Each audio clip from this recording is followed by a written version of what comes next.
Hello everyone, welcome to study rapid के इस video में आप सभी का स्वागत है। आज के वीडियो में हम बात करेंगे यूजीसी नेट पेपर 1 के बारे में और साथ में थोड़ी डिस्कशन करेंगे पेपर 2 के बारे में।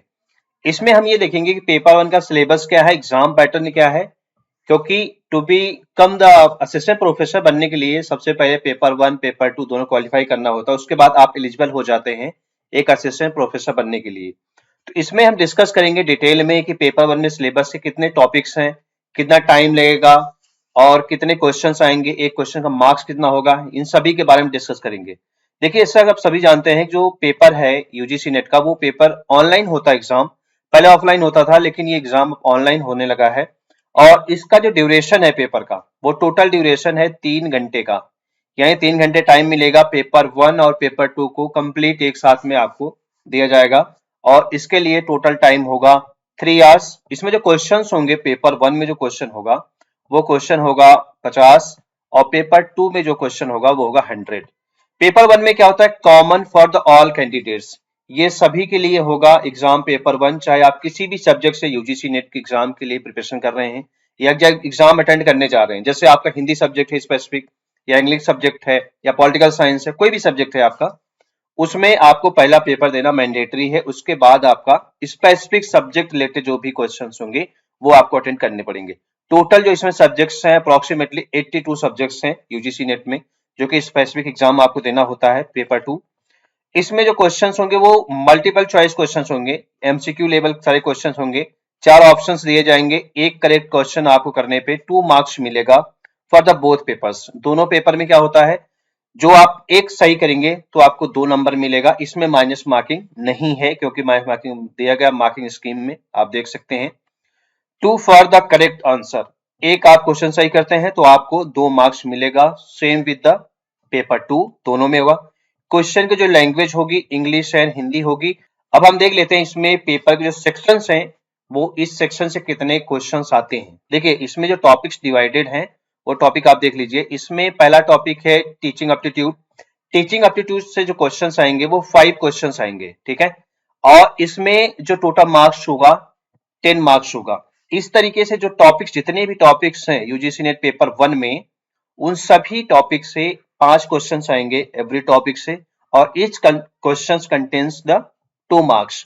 ओवरऑल आपके जो क्वेश्चंस बन जाते हैं वो क्वेश्चन होते हैं 50 और टोटल जो मार्क्स होते हैं वो होते हैं 100। तो इस तरह सारे टॉपिक्स इसमें दिए गए। डेटा इंटरप्रिटेशन है, लॉजिकल रीजनिंग है, रीजनिंग इंक्लूडिंग मैथ्स है एंड कम्युनिकेशन है, रीडिंग कॉम्प्रिहेंशन है, रिसर्च एप्टीट्यूड है। तो इन सभी के बारे में डिटेल में भी हम देखेंगे कि क्या क्या इसमें एक एक टॉपिक में कितने सारे सेक्शंस बने हुए हैं, क्या क्या आपको प्रिपेयर करना है।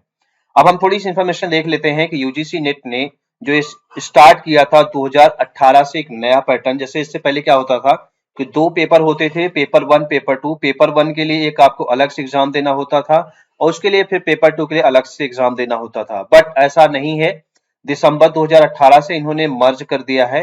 अब आपको जो पेपर देना होता है 2 आवर्स का टाइम मिलेगा, ड्यूरेशन सॉरी आपको इसमें ड्यूरेशन मिलेगा, 3 आवर्स का ड्यूरेशन होगा।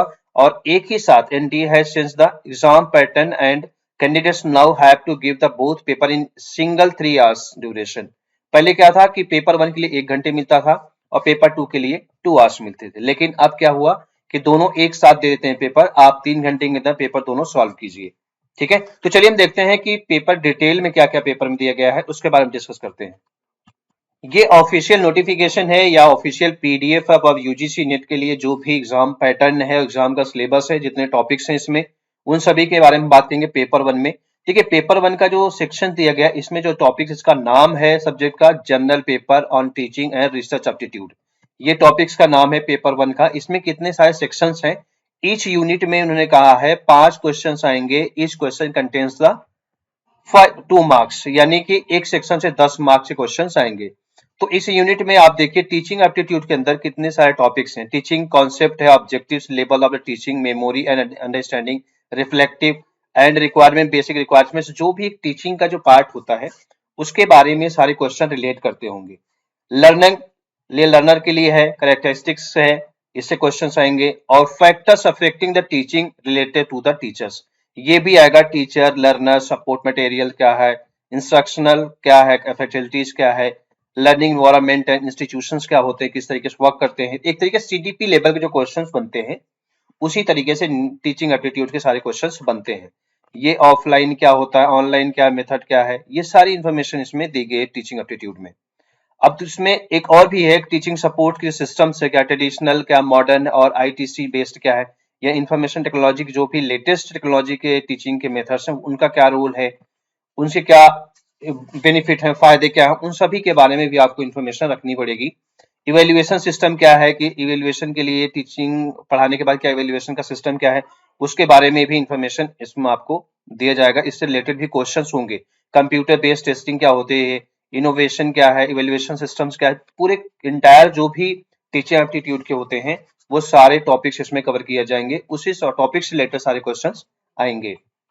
अब हम यूनिट 2 में देखते हैं क्या रिसर्च एप्टीट्यूड। रिसर्च एप्टीट्यूड में भी यही चीजें दी गई हैं कि इसमें मीनिंग ऑफ द रिसर्च क्या होता है, टाइप्स है, और पॉजिटिविज्म क्या है, पोस्ट पॉजिटिविज्म क्या, अप्रोच टू रिसर्च क्या है, ये सारी इंफॉर्मेशन दी गई। मेथड्स ऑफ द रिसर्च क्या है, रिसर्च के मेथड्स क्या होते हैं, जो एक्सपेरिमेंटल होता है, डिस्क्रिप्टिव होता है, हिस्टोरिकल होता है, क्वांटिटेटिव होता है एंड क्वालिटेटिव होते हैं। तो इस तरीके से सारे मेथड्स के तरीके दिए गए हैं। स्टेप्स और रिसर्च के स्टेप्स क्या होते हैं, एप्लीकेशन ऑफ द आईटीसी के क्या रिसर्च के पार्ट है, रिसर्च एथिक्स क्या होता है। तो ये आपका रिसर्च एप्टीट्यूड का पार्ट हो जाता है। फिर आपका थर्ड यूनिट में क्या होता है, कॉम्प्रिहेंशन। कॉम्प्रिहेंशन में क्या होगा, कॉम्प्रिहेंशन में एक पैसेज आएगा, the passage of the text be given, एक पैसेज दिया जाएगा, उसी पैसेज से क्वेश्चन आपसे पूछा जाएगा। जैसे कहते हैं अनसीन पैसेज को कहते हैं, तो अनसीन पैसेज का एक पार्ट आएगा आपके सामने, एक मतलब अप्रोक्सीमेट 200-300 वर्ड का एक ऐसे होता है, ऐसे समझिए या कोई लेटर समझिए, इस तरीके से रहता है। वहां पे आपको पढ़ना होगा, उसी से आपसे क्वेश्चन पूछा जाएगा। कम्युनिकेशन क्या है, कम्युनिकेशन से रिलेटेड क्वेश्चन आएगा। कम्युनिकेशन कैसे होते हैं, meaning, types and characters communication क्या होते हैं, सारी इंफॉर्मेशन आपको पता होनी चाहिए। वर्बल एंड नॉन वर्बल क्या होते हैं, इसके बारे में पता होना चाहिए। Barriers to the effective communication क्या है, मास मीडिया एंड सोसाइटी किस तरीके से इम्पैक्ट करती है फर्दर कम्युनिकेशन के लिए, ये भी इंपॉर्टेंट है। अब क्या मैथमेटिकल रिसर्च रीजनिंग एप्टीट्यूड, यानी मैथ और रीजनिंग से रिलेटेड कुछ क्वेश्चन पूछे जाएंगे आपसे। जैसे टाइप्स ऑफ द रीजनिंग क्या होती है, number series, letter series, code and relationships, ये क्वेश्चंस आएंगे। मैथमेटिकल एप्टीट्यूड में क्या होगा, फ्रैक्शन आएगा, time, distance, ratio, proportion and percentage, profit loss, interest and discounting, average. तो ये इस तरीके से बेसिक क्वेश्चंस इसमें होंगे, बहुत डीप नहीं होगा। लॉजिकल रीजनिंग में अभी आप देख सकते हैं यूनिट नंबर 6 में कि क्या understanding the structure of the arguments and arguments form क्या, structure of the correct categorical proportion क्या है, एंड मूड एंड फिगर क्या होता है, फॉर्मल एंड इनफॉर्मल फैसिलिटीज क्या है, यूज ऑफ द लैंग्वेज, ये सारी इंफॉर्मेशन। क्लासिकल स्क्वायर है ना, ऑफ द अपोजिशन, इवेल्युएटिंग करके है, डिस्टिंग्विश है, एंड डिस्ट्रक्टिव है, इंडक्टिव रीजनिंग है। तो इस तरीके से सारे टॉपिक, एनालॉजीज है इसमें, इस सारे वेन डायग्राम से भी क्वेश्चंस आएंगे, एंड इंडियन लॉजिक में जो मीन्स ऑफ द नॉलेज से भी क्वेश्चंस आएगा। तो ये सारे टॉपिक्स जो होंगे वो रीजनिंग के होंगे, जो कि लॉजिकल रीजनिंग से टॉपिक्स हैं। इन सभी से रिलेटेड भी क्वेश्चन पूछा जाएगा। यूनिट 7 में जो है इसमें देगा डेटा इंटरप्रिटेशन में डीआई होता है, जो बहुत इंपॉर्टेंट होता है। इसमें कई सारे क्वेश्चन बन जाते हैं, जैसे आपको कभी बार चार्ट दिया जाएगा, या हिस्टोग्राफ्स दिया जाएगा, या वाई चार्ट होगा, टेबल चार्ट होगा, या लाइन चार्ट होगा। इस तरीके से आपको एक आंकड़ा दिया जाएगा, उस आंकड़े से आपसे क्वेश्चन पूछा जाएगा। उसमें परसेंटेज फार्मूले लगते हैं, कभी कभी एवरेज के फार्मूले लगते हैं, कभी कभी उसमें डिफरेंशिएट के फार्मूले लगते हैं, कई तरीके के फार्मूले लगते हैं उसको सॉल्व करने के लिए, डीआई सॉल्व करने के लिए। बट डीआई का जो लेवल होता है बहुत हार्ड नहीं होता, एक एवरेज लेवल होता है। डिफिकल्टी लेवल जो होती है, मतलब एक एसएससी आप सीएसएसएल लेवल समझ सकते हो, या बैंक क्लर्क का जो लेवल होता है उसी लेवल के डीआई आता है, data interpretation. Information and technology, जो भी कम्युनिकेशन टेक्नोलॉजी, आईटीसी, आईसीटी, ये इंपॉर्टेंट टॉपिक होता है। ये आपके लिए इसलिए इंपॉर्टेंट होता है क्योंकि जो एग्जाम होता है वो एग्जाम ऑनलाइन भी होता है, और जो टीचिंग इन्फॉर्मेशन होती है, जैसे आपको ऑनलाइन टीचिंग क्या फायदे हैं, या latest technology for the teaching के लिए क्या लेटेस्ट टेक्नोलॉजी है, उसके रिलेटेड भी क्वेश्चंस आते हैं। तो ये कहीं ना कहीं उस चीज को फुलफिल करता है। जैसे आईसीटी क्या है, general abbreviation of the terminology. अब आपके इसमें जो भी जनरल आईसीटी के जो टॉपिक्स हैं, फैक्ट्स हैं, उसके बारे में आपको इन्फॉर्मेशन पता होनी चाहिए। बेसिक जब इंटरनेट के बारे में पता होना चाहिए, ईमेल क्या होता है, ऑडियो क्या होता है, वीडियो कॉन्फ्रेंसिंग क्या होता है, वीडियो लेक्चर्स क्या होते हैं, यूट्यूब क्या होता है, फेसबुक क्या होता है। तो जो सोशल मीडिया के साथ साथ जो बेसिक इन्फॉर्मेशन होती है इंटरनेट की, वो सारी चीजें आपको पता होनी चाहिए। गूगल क्या किस तरीके से वर्क करता है ना, ईमेल कैसे वर्क करता है।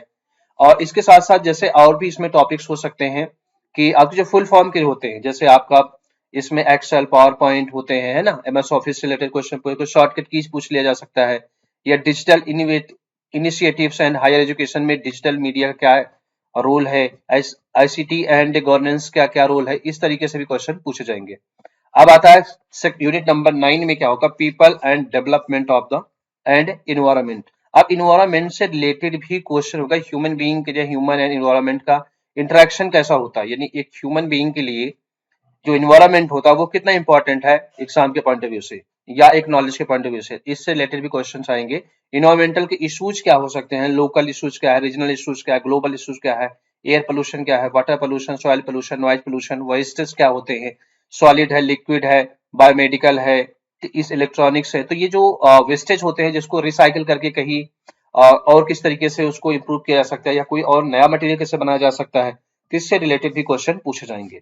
इम्पैक्ट ऑफ द पोल्यूटेंट्स, देखो impact of pollutants and human health के लिए कैसे पोल्यूशन किस तरीके से इम्पैक्ट करता है बॉडी के लिए, कितने नुकसानदायक होते हैं, उसके क्या तरीके हैं, उसको किस तरीके से हम ट्रीट कर सकते हैं, ये सारी चीजें दी गई हैं। देखो नेचुरल एंड एनर्जी रिसोर्सेज क्या है, सोलर क्या है, विंड कैसा, विंड फैन जो होता है वो कैसे काम करता है, सॉइल क्या होता है, हाइड्रो क्या होता है, जियोथर्मल कैसे होता है, बायोमास कैसे काम करता है, न्यूक्लियर एंड फॉरेस्ट कैसे काम करता है, for the natural and energy resources. Natural energy resources मतलब जैसे आप ईंधन के रूप यूज कर सकते हैं या कार व्हीकल्स के लिए यूज किया जाता है, तो वो क्या क्राइटेरिया है, सोलर से भी चीजें चल सकती हैं, विंड से भी होता है इलेक्ट्रिसिटी उत्पादन, सॉयल से भी किया जाता है कई सारे काम, इनके लिए भी इंफॉर्मेशन होनी चाहिए आपके पास।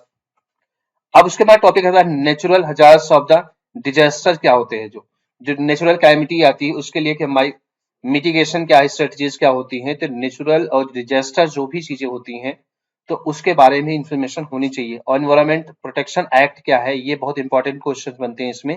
आप इन्वायरमेंट को किस तरीके से आप प्रोटेक्ट कर सकते हैं, चाहे आप उसको कंट्रोल करना है, इसमें बहुत से चीजें हैं, जैसे बायोडाइवर्सिटी है, क्योटो प्रोटोकॉल क्या होता है, पेरिस एग्रीमेंट क्या है, इंटरनेशनल सोलर अलायंस क्या है। तो ये भी बहुत इंपॉर्टेंट टॉपिक्स इसमें। 10 में हम देख लेते हैं कि हायर एजुकेशन सिस्टम कैसे काम करता है यूजीसी नेट के लेवल, क्योंकि एक प्रोफेसर बनने जा रहे हैं आप, तो वहां पे आपको इसके बारे में भी इंफॉर्मेशन होना बहुत जरूरी है कि हायर एजुकेशन सिस्टम कैसे वर्क करता है, institution of the higher education, higher learning and education in the ancient India में कैसे एजुकेशन था और मॉडर्न इंडिया में कैसे हो रहा, और आने वाले फ्यूचर में किस तरीके से हायर एजुकेशन को सिस्टम को सही किया जा सकता है। तो इसके बारे में भी आपको इन्फॉर्मेशन होनी चाहिए और इससे रिलेटेड भी क्वेश्चन पूछे जाएंगे। इसमें प्रोफेशनल है, टेक्निकल स्किल है, स्किल बेस्ड एजुकेशन जो होती है वो भी आपको देगा, वैल्यू एजुकेशन, एनवायरमेंटल एजुकेशन भी दिया जाएगा। इसके बारे में इन्फॉर्मेशन होनी चाहिए, पॉलिसीज क्या, गवर्नमेंट क्या पॉलिसी चलाती है, एडमिनिस्ट्रेशन क्या किस तरीके से वर्क करता है। तो इस तरीके से सारे टॉपिक्स होते हैं, टोटल 10 टॉपिक्स है। इस टॉपिक से आपके जो क्वेश्चन आते हैं वो आपके 5 क्वेश्चन आएंगे, इस टॉपिक एक यूनिट से आएंगे, एक यूनिट से 5 क्वेश्चन आएंगे। एक क्वेश्चन का जो मार्क्स होगा 2 मार्क्स होगा, और टोटल आपके जो होंगे 100 मार्क्स क्वेश्चन होगा इसमें टोटल, ठीक है। 50 क्वेश्चन होगा, 100 मार्क्स के क्वेश्चन होंगे। तो ये इंपॉर्टेंट आपके लिए बहुत होगा, सिलेबस जानना बहुत जरूरी है। तो इसका डिस्क्रिप्शन में लिंक देता हूँ, आप इस पीडीएफ को वहां से भी डाउनलोड कर सकते हैं, और ऑफिशियल वेबसाइट भी देता हूँ, वहां से भी आप रीड कर सकते हैं। एग्जाम पैटर्न कैसे काम करता है उसके बारे में मैंने इन्फॉर्मेशन दे दी आपको, सिलेबस क्या है प्रॉपर वो मैंने बता दिया है। यदि आपको इस तरह से एजुकेशनल वीडियो चाहिए तो वीडियो को शेयर कीजिए, चैनल पर नए हो जो सब्सक्राइब कीजिए। यदि आप यूट्यूब पे देख रहे हैं सब्सक्राइब कीजिए, और यदि आप फेसबुक पे देख रहे हैं तो आप इस वीडियो को फॉलो कर सकते हैं। Thank you for watching.